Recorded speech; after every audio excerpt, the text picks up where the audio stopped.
안녕하십니까. 황태순TV의 황태순입니다. 2021년 2월 16일 화요일 오전입니다. 운문호 선방을 날렸습니다. 이재명 측 이제 만약 그렇게 한다면은 내전도 불사하겠다. 결사항전할 불태전의 의지를 불태우고 있습니다. 마침 어제 보니까 우리 애청자 여러분 보셨는지 모르겠습니다만 어제 국민의힘에서는 부산 지역 부산시장 후보들 이른바 1대1 토론이 있었습니다. 참 재밌더군요. 흥미진진하고 오늘은 마침 2시부터 또 서울 국민의힘 4명의 후보가 1대1 이른바 맞짱 토론을 벌이는데 경선이 참 보면 그만큼 정말로 정치인들에게는 목숨을 건 뭐 그런 상황이겠죠. 제가 설 특집으로 운문호 운동권 문재인이 임명했던 그런 사람들, 대표적으로 이낙연이라든가 정세균이라든가 임종석이라든가 이 세 사람의 공통점은 호남 출신이죠. 이 운문호가 경북 안동 출신의 이재명 지사, 지금 단연 압도적으로 1등으로 범여권에서 질주하고 있는 이재명 지사 기본소득 문제 갖고 이 세 사람이 즉 정세균, 이낙연, 임종석이 공격을 했다. 특히 이 공격의 강도가 어떻게 보면 뭐 정세균과 또 이낙연 한 사람은 당대표, 한 사람은 국무총리로서 뭐 그런 말 할 수 있다고 봐요. 문제는 지금 어떻게 보면 야인에 불과한 임종석이 굉장히 그 이재명을 향해서 날선 비판을 갖다가 하고 있습니다. 그것은 제가 봤을 때 흔히 이 운동권 친구들이 하는 방법 중에 좌표 설정입니다. 자, 임종석이 나섰으니 너희들도 이른바 친문, 대깨문, 또 운문호를 지지하고 있는 민주당의 가장 강력한 지지층인 호남 세력들이여 골기하라 라는 좌표 설정이었던 겁니다. 그와 같이 이제 설날 그와 같이 이제 설 특집으로 운문호가 이재명 지사를 갖다 공격하기 시작했다 얘기했는데 설 연휴 끝나기 무섭게 어제죠. 15일부터 민주당 내에서는 오는 9월까지 9월 초 9월 9일 한 이전까지 결정해야 될 대통령 후보 선출을 위한 경선 전당대회죠. 경선 연기론이 솔솔 흘러나오고 있습니다. 뭐 그들의 논리는 그렇습니다. 180일 전 내년 3월 9일 대선 180일 전인 대략 6개월 전이죠. 그러니까 대충 한 9월 9일, 9월 10일까지는 당원 88조에 따라서 후보를 결정하게 되어 있습니다. 결정해야 합니다.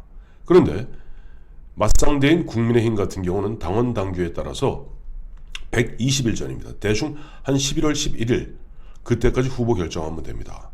그러니 지금 연기론을 갖다가 솔솔 피우고 있는 운문호 측에서는 이거죠. 자, 괜히 우리가 국민의힘 후보보다 뭐 2달 먼저 결정됨으로써 우리의 집중 포화, 집중 타격 받을 이유가 뭐가 있는가? 뭐 이런 얘기죠. 그러면서 우리도 120일로 좀 미루자. 미루는데 당원 당규 보니까 88조에 뭐라고 돼 있냐면은 물론 대선 일전 180일에 후보를 선출하지만 다만 조항이 있어요. 다만 상당한 사유가 있을 때에는 당무위원회 의결로 정할 수 있다. 또 이것도 있습니다만 지금 이 운문호 친문 대깨문 쪽에서 내세우는 근거는 우리가 먼저 괜히 2달 먼저 국민의힘 후보보다 먼저 뽑아서 공매 맞을 필요 없으니 당원을 바꾸되 당원 바꾸는 거 이 사람들 특기 아닙니까? 기억하시죠? 지난해 이낙연 씨가 보면 원래 자기 당원 당규상 이번 서울시장, 부산시장 보궐선거에 후보를 내어서는 안 됩니다. 근데 어떻게 했죠? 바로 전당원 투표를 했던 겁니다. 전당원 투표.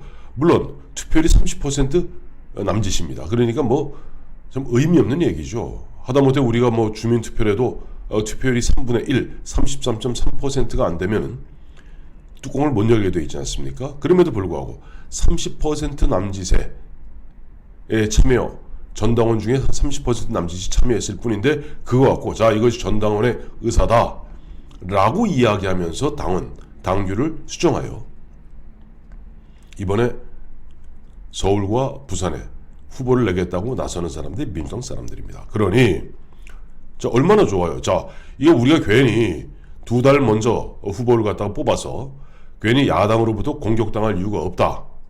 그렇기 때문에 뭐 당무위원회에서 만약에 그런 각자 후보들 간에 첨예한 의견이 대립해서 할 수 없다면 전 당원에게 의견을 묻자 라고 밀어붙인다면 지금 민주당의 핵심은 호남입니다.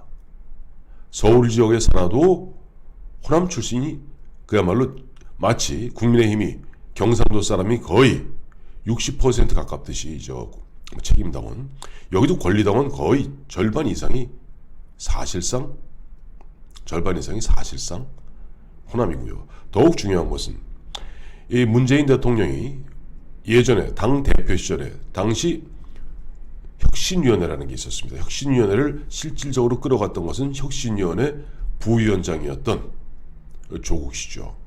그때 그 사람들도 보면 전당원 투표 뭐 이런 등등을 통해서 보면 당원 당규를 개정하고 여러 가지 하면서 핵심적이었던 것이 뭐냐 하니까 그때 당원 배가 운동을 벌입니다. 그래서 책임당원들, 권리당원들 대거 문재인을 돕자. 그 당시 이제 문재인은 안철수와 싸울 때였거든요. 당내에서. 그땐 같은 당이었죠. 2015년이죠. 그때 대거 이른바 친노 친문들이 대거 민주당에 입당해서 실제 지금 민주당의 책임당원, 권리당원의 거의 한 25 내지 30%가 그들입니다. 근데 그들은 특징이 하나 있죠. 좌표가 설정되면 한 가지 목소리를 냅니다. 다른 책임당원, 권리당원들이야 자기 의사에 따라서 이런 저런 이야기도 할 수 있습니다만 이 30% 남짓되는 문재인 대표 시절에 당에 들어왔던 그들이 사실 대깨문 친문의 핵심이죠. 친노의 핵심. 원래는 친노였습니다만 이 사람들은 좌표가 설정되고 지령이 떨어지면 일사불란하게 움직입니다. 그러니 만약에 전당원 투표를 통해서 당원을 갖다 바꾸겠다 했을 때 이재명 씨가 내전도 불사하겠다고 이야기하고 있습니다만 과연 가능할까요? 물론 가능하려면 딱 한 가지 경우는 가능할 수가 있습니다. 이번 4.7 재보궐선거에서 야당이 대승을 거두고 여당이 그야말로 폭망하는 가운데 그래도 민주당을 지지하는 유권자, 국민들이 이제는 이재명밖에 없다 해서 이재명이 전체 여론조사했을 때 1등을 계속 질주하는 가운데 특히 범여권 내에서 압도적으로 2등 후보보다 한 3, 4배, 서너 배 정도 앞설 경우에는 아무리 친노, 대깨문 또 운문호라 할지라도 게임이 안 되는데 그때는 슬금슬금 이재명 눈치를 보겠죠. 그러나 야당이 대승을 거두는 상황이 아니라 박빙이다. 내지는 서울은 자기들이 지키고 부산은 뺏겼다. 아니면 서울에서 졌다 하더라도 아슬아슬하게 과거 오세훈과 한명숙 후보가 2010년 당시 서울시장 선거 때 밤새 개표해서 새벽 4시, 5시까지 1% 미만으로 오세훈 후보가 시장 재선에 성공하지 않습니까? 그러한 일이 벌어졌다 그랬을 경우는 비록 질과 양이죠. 석패를 했을 경우는 운문호, 대깨문, 문파들이 더 결집할 겁니다.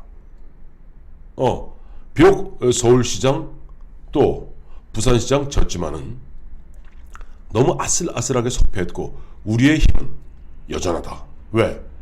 서울시장, 부산시장 보궐선거이기 때문에 투표율이 낮았고 우리가 그야말로 총력 동원한다면 반드시 이길 수 있다.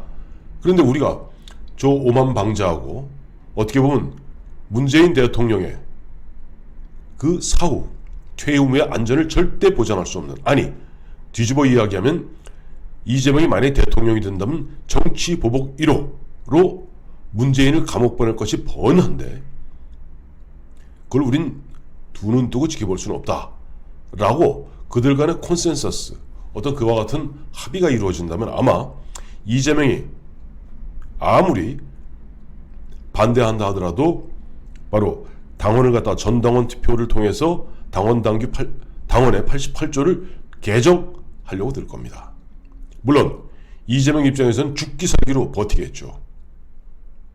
그것이 제가 늘 말씀드렸던 바로 2007년 대선 앞두고 1년 전인 2006년 말부터 2007년 초, 그 당시 김한길 의원을 비롯한 30몇 명이 노무현 믿고 정권 재창출 못 믿겠다. 그리고 열린우리당 깨고 선도 탈당했던 거 아닙니까? 30명 탈당하고 그 다음에 2차, 3차, 4차 탈당하면서 결국 나중에 열린우리당은 노무현 혼자 남습니다. 그리고 다른 의원들은 슬금슬금 다 빠져나가서 그해 7, 8월경에는 대통합민주신당을 만들죠.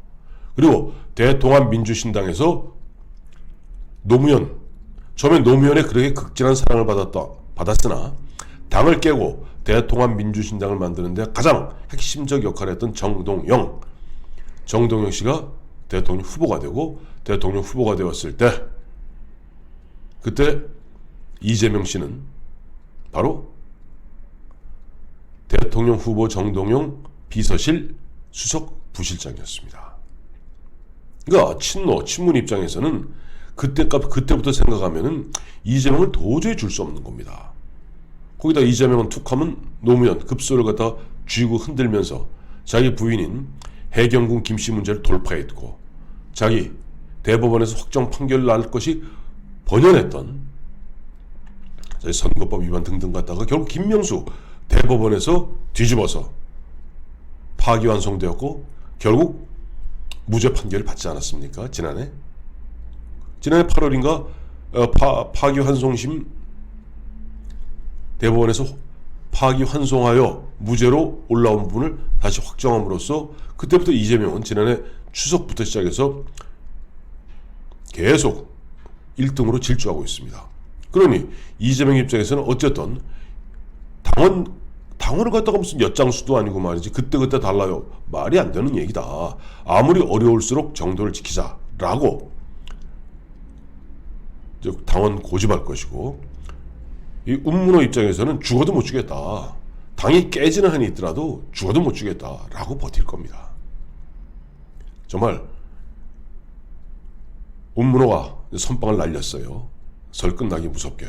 지금 그들 입장에서는 당장 서울시장, 부산시장 보궐선거도 중요하지만은 이거 하다가 보면은 올 9월 9일 날 대선 후보를 확정지으려면 최소한 이번에 4.7 보궐선거 끝나기가 무섭게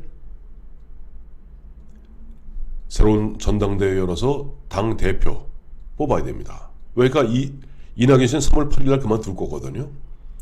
그래서 4.7 보궐선거 끝나자마자 전당대회를 열어서 새로운 대표 체제를 구성하고, 그래서 그 대표 체제가 결국은 온 9월이 되었던, 아니면 그들이 우겨서 11월이 되었던 전당대회를 관리해야 됩니다. 전당대회, 이른바 대통령 후보 경선을 갖다가 위한 전당대회 열어서 대통령 후보가 결정되는 순간, 그거는 여야 공히 당원에 어떻게 되어 있냐니까 당 대표보다 센 게 바로 대통령 후보입니다. 대통령 후보의 의사가 당 대표의 의사에 우선하게 되어 있습니다. 그건 어느 당이나 당원에 그게 규정이 되어 있습니다. 실제 이재명 씨가 9월 9일 날 대통령 후보로 결정이 된다면 대통령 후보 겸 경기지사를 겸하겠죠. 그건 시간까지 최소한 지킬 테니까. 그 순간 운문호들은 알고 있습니다. 자기들은 파리 목숨이라는 것을. 자기들은 뒷방 늙은이라는 걸 알고 있습니다. 그때는 대통령 후보가 나서는 순간 대통령 후보는 떠오르는 태양이요, 대통령은 지는 태양입니다. 공수처, 검찰 어떠한 일 벌일지 모릅니다. 때문에 지금 운문호가 어쨌든 죽어도 이재명 못 주겠다라고 선빵을 날리는 첫 번째 칼로서 대선 경선 연기론을 들고 나오자 이재명은 자 그렇다면 내전이다 라고 지금 죽기 살기로 뒤에 배수의 진을 치고 싸움을 벌이고 있고, 이 싸움이 4.7 보궐선거 이후에 격화되기 시작하면 앞서 말씀드린 대로 민주당의 공중분에 그건 불을 본 듯하다. 그렇습니다.